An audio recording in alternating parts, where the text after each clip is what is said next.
Carrusel de las Artes. María Carolina Piña.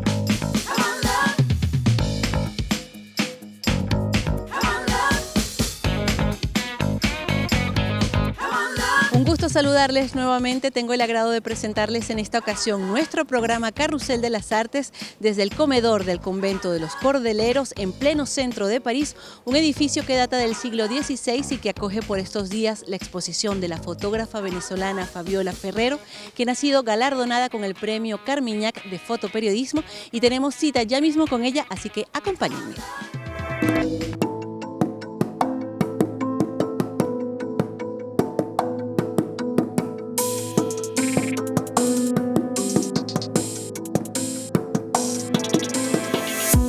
Fabiola Ferrero, muchísimas gracias por estar aquí con nosotros en Carrusel de las Artes y nos recibes en el medio de tu exposición aquí en París. Acabas de ganar, como lo decía yo antes, el premio Carmiñac de fotoperiodismo, el 12º premio Carmiñac, y eso te permite presentar este trabajo que se llama Venezuela The Wells Run Dry, realizado en Venezuela. Estas fotografías hablan de la desaparición de una clase media en Venezuela en los últimos años a causa de la crisis económica y política en Venezuela. Háblanos de cómo nació este proyecto. Nació tratando de hacer un estudio sobre la clase media, justamente por el propio interés de buscar memorias de mi infancia, de mi propia infancia, buscar este relato que es tan presente en la clase media venezolana, del país de lo posible, del paraíso petrolero, y luego realmente fue evolucionando. Realmente no era nada más enfocarme en un estrato social. Me di cuenta que no era el centro de mi interés, sino más bien buscar los rastros de la promesa de país que fuimos, independientemente de cuál fuese tu estrato social, ¿no? Todos creo que nos podemos identificar con algún sentimiento de pérdida en el país, sea porque se fue tu familia, sea porque tu empresa tuvo que cerrar, sea porque las empresas o el barrio que tú conocías ya no es el que era, porque así ha ido modificando de manera muy, muy veloz en los últimos 7 años de crisis, ¿no? Entonces, digamos que yo quería ir buscando eso y quería mucho hablar con también personas de otras generaciones que me contaran ese país que yo no conocí. Y yo quería entender cómo ellos percibían el país de los años 70, 80 y 90 que yo no pude conocer. Y ahora, para este fotoreportaje estuviste en diferentes zonas de Venezuela captando con tu cámara ese cambio, esa Venezuela de hoy, contrastándola con esa Venezuela que fue en algún momento otro país. Cuéntanos cómo construiste este proyecto así, como una forma de comparar una Venezuela del pasado con una Venezuela de hoy. Quisiera no necesariamente compararlas, sino complementarlas y entenderlas como parte de un solo relato. Y eso es un terreno un poco complicado porque yo no quiero decir que mi país era bueno y ahora es malo. Yo quiero que se entienda que hay grises en la historia, pero al mismo tiempo quiero reconocer que sí hay una pérdida, porque la hay, muy fuerte. Empezando por los millones de venezolanos, que ahora los números más recientes hablan de 7 millones de venezolanos que se van del país. Eso ya de por sí es una pérdida muy, muy, muy potente. Entonces, para buscar estos rastros, primero hicimos un equipo, no fui yo nada más. Fuimos 5 periodistas más yo, cada una en una distinta ciudad de Venezuela, que Laura Elena Castillo en Caracas, María Ramírez en Bolívar, Nairobi Rodríguez en Sucre, María Fernanda Rodríguez en Mérida y Sheila Urdaneta en Zulia, que eran para mí las zonas donde podíamos conseguir cosas más representativas de esa prosperidad que se alcanzó en algún momento y que vivió en nuestra memoria como la promesa del futuro, y se ve hoy en día como muy claramente esa pérdida que buscábamos. Está la presencia de esa memoria con el archivo familiar de las personas que entrevistamos. Entonces, la mayor parte del trabajo, evidentemente, son fotografías que hicimos durante el proyecto, pero también hay mucho archivo personal de los propios álbumes familiares de las personas que entrevistamos que nos hablaban de cómo era el país que ellos recordaban, a través de sus propias imágenes. Una parte de la serie es, por ejemplo, tú lo decías, en el estado Zulia, el estado petrolero por excelencia en Venezuela, donde todavía están los pozos de PDVSA, de la petrolera estatal venezolana, y con pobladores que estaban en algún momento asociados a esa industria petrolera. Hay una foto que a mí me llamó mucho la atención, que es una señora mayor de unos 87 años en su casa, vive sola. Eso te permitió también entrar en la intimidad de los pobladores venezolanos de hoy y contar lo que es la vida cotidiana de esas personas hoy. Sí, esa señora es Auristela Salazar, para ahora debe tener ya 88 años. Y ella efectivamente, toda su familia tenía una tradición de trabajo en la industria del petróleo, o sea, desde su abuelo, o sea, desde los años 20, 30, su familia estaba ligada a la industria petrolera. Vivió en carne propia lo que era la prosperidad petrolera. Y hoy en día, efectivamente, ella vive sola en esta casa que era de su papá.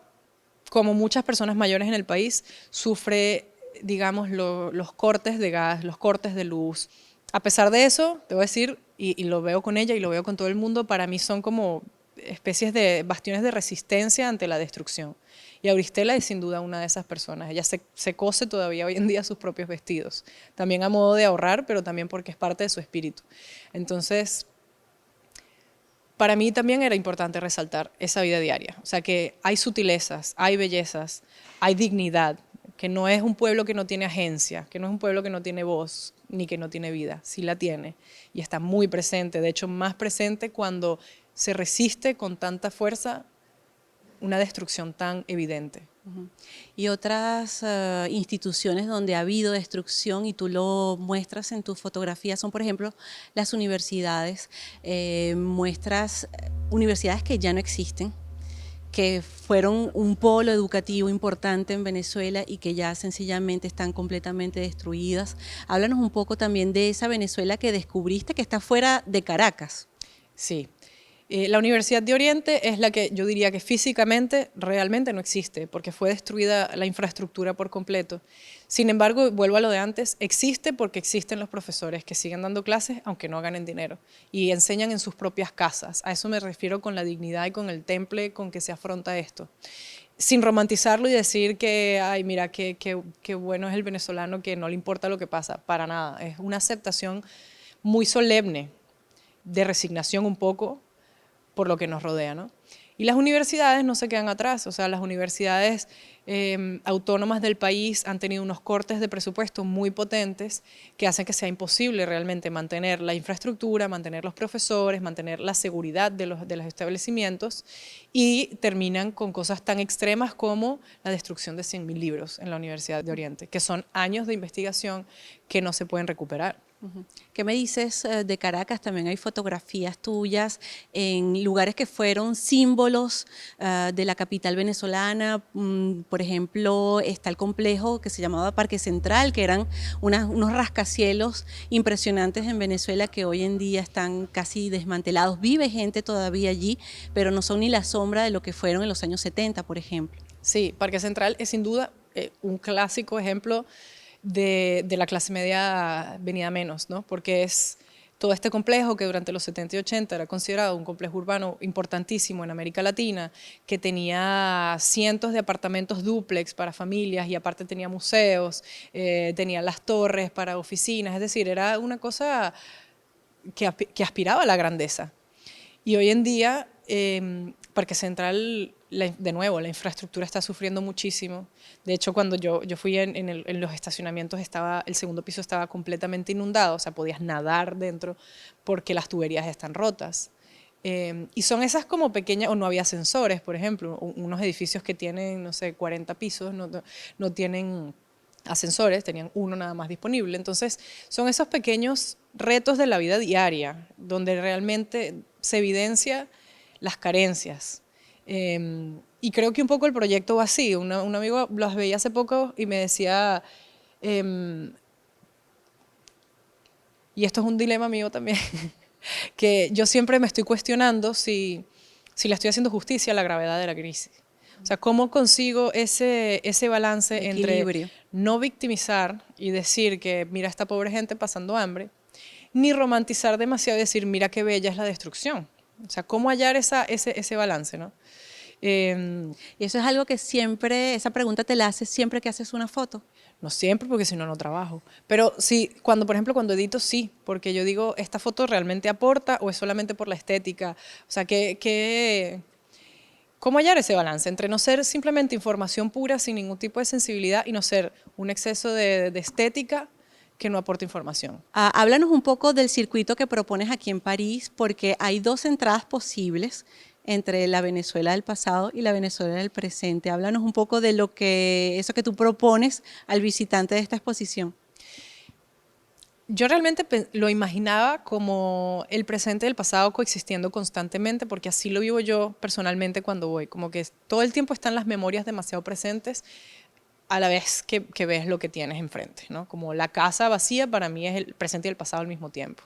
Es la misma casa, no es la misma casa. Entonces, en este caso lo quisimos hacer un poco más fácil para la gente, para entenderlo, y dividimos el pasado y el presente. Entonces, si entras por la derecha, vas a ver el pasado, que son las fotografías tomadas de los álbumes familiares de las personas que participaron en el proyecto, de las mismas personas que ven fotografiadas.